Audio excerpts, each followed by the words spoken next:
The scream didn't stop when the wheelchair hit the rocks. It echoed long before that. It echoed the moment the wheels began spinning out of control. It echoed in the wind tearing across the cliffs. It echoed in the shocked silence of three girls who never thought their cruel joke would go that far. The metal frame bounced once, and then disappeared into the gray fog below. For a split second, the world stood still. Then came the panic. But what those girls didn't know, what no one at that school knew, was that the girl they thought they had destroyed had already found another way to rise. And by the end of that day, the entire town would look up at the sky and see her soaring. Before we continue, take 1 second to subscribe to the channel if you love powerful, emotional stories like this. Stories that remind us strength doesn't always look the way we expect. Now let me tell you about Elara Bennett. Elara wasn't always in a wheelchair. There was a time when she never walked, she ran. She ran barefoot through wet grass behind her childhood home. She ran down school hallways laughing too loudly. She ran up rocky hills near the lake, arms stretched out like airplane wings, pretending she was already flying. Flying had always been her dream. She wanted to be a pilot before she even understood what turbulence meant. She collected model planes. She drew clouds in the corners of her notebooks. She'd lie on her back for hours watching jets carve white lines across the sky. Her father, Thomas Bennett, used to joke, "If I don't hold on to you, you're going to float away one day." One rainy night, when Elara was 16, everything changed. A truck ran a red light. When she woke up in the hospital days later, the doctors spoke gently. Too gently. Spinal cord injury. Permanent damage. 12 hours of surgery. No movement below the waist. Her legs were still there, but they would never carry her again. The girl who once ran toward the sky was suddenly trapped in stillness. After months of rehab and silence-filled evenings, Thomas decided they needed a fresh start. He found work in a small mountain town called Ridgeview Hollow. Quiet, scenic, peaceful, the kind of place where everyone knew each other and, unfortunately, noticed everything, especially a wheelchair. On her first day at Ridgeview High, the stares were louder than any words. Whispers followed her down the hallway. "That's her. Car accident. She used to be normal. Poor thing." Elara hated that phrase, poor thing. It was worse than cruelty. It was pity. But not everyone pitied her. 3 girls ruled Ridgeview High's social scene. Lila Monroe, the leader, sharp smile, sharper tongue. Harper Klein, always 2 steps behind Lila. Tessa Rowe, laughed too loudly, like she was trying to convince herself she belonged there. At first, they were overly sweet. "Oh my gosh, Elara, let us help you." "Wow, you're so strong." "I could never live like that." Their smiles didn't reach their eyes. Elara noticed. She always noticed. But she didn't react. Instead, she rolled herself to the art room every afternoon and painted. And she didn't paint sadness. She painted skies. Massive skies bursting with color. Wings stretching across canvas. Sunlight breaking through storms. Tiny figures rising above cliffs. Her art teacher once asked, "Why do you always paint flight?" Elara smiled softly.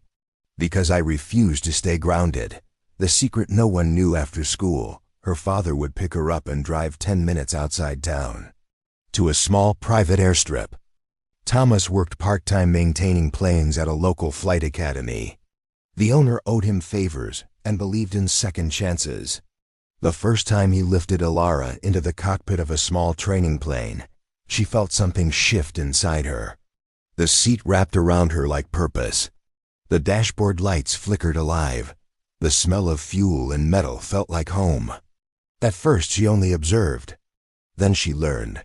Altitude, airspeed, rudder coordination, radio calls. Her hands were steady. Her focus was razor sharp.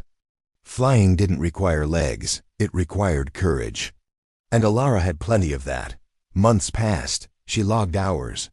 Practiced landings, learned emergency procedures. The sky didn't care about her wheelchair. The sky only cared if she trusted herself. The field trip. The school announced a class trip to Eagle's Crest Cliffs, a famous overlook known for breathtaking views and dangerous drop-offs. Ilara almost didn't go, but she wanted to sketch the horizon from the highest point. She rolled toward the edge carefully, feeling the wind rush against her face. The view stretched endlessly, layers of mountains fading into blue mist. Freedom, she began sketching. That's when Leela's voice sliced through the air. "Still drawing things you can't reach," Harper snickered. Tessa shifted uncomfortably. Ilara kept sketching. Lila stepped closer. "Must be frustrating. All that sky. No way to touch it." Still silence. The wind picked up. Lila placed her hand casually on the wheelchair handles. "What are you doing?" Tessa whispered. "Relax," Leela smirked. "I'm just helping her get a better view." And then she pushed. The wheelchair rolled faster than anyone expected. Harper screamed. Tessa froze. Lila's smirk vanished. The chair reached the edge and disappeared. Silence followed. Absolute, suffocating silence. The girls stared down into the fog. They ran. They told no one. They thought it was over. 2 hours later, some students had noticed Ilara was missing. Then someone pointed upward. A distant roar cut through the air, heads tilted back. A small white plane soared above the cliffs, sunlight glinting off its wings. It dipped low, graceful, controlled. The pilot waved from the cockpit. Her father had been waiting at the airstrip below the cliffs. That day had been special. Her first solo flight. She had stepped away minutes earlier, transferring into her father's truck to head toward the airfield. The empty chair had been left near the cliff for just a moment Lila used for cruelty. A moment that changed everything. Authorities were notified. Security footage surfaced. Witnesses spoke up. She didn't seek revenge. She did something else. Rising higher, the video of her flying spread quickly online. Local news stations interviewed her, then regional outlets, then national. They expected anger. They got something different. "They didn't push me off a cliff," she said calmly in one interview. "They pushed an empty chair." The interviewer blinked. "Aren't you furious?" Ilara smiled. "No, because I've already learned something they haven't." "And what's that?" "That falling isn't the opposite of flying." Her words went viral.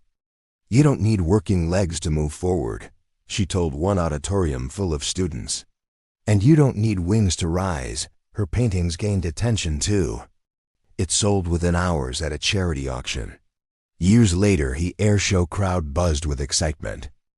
And standing beside a sleek silver aircraft was Captain Ilara Bennett.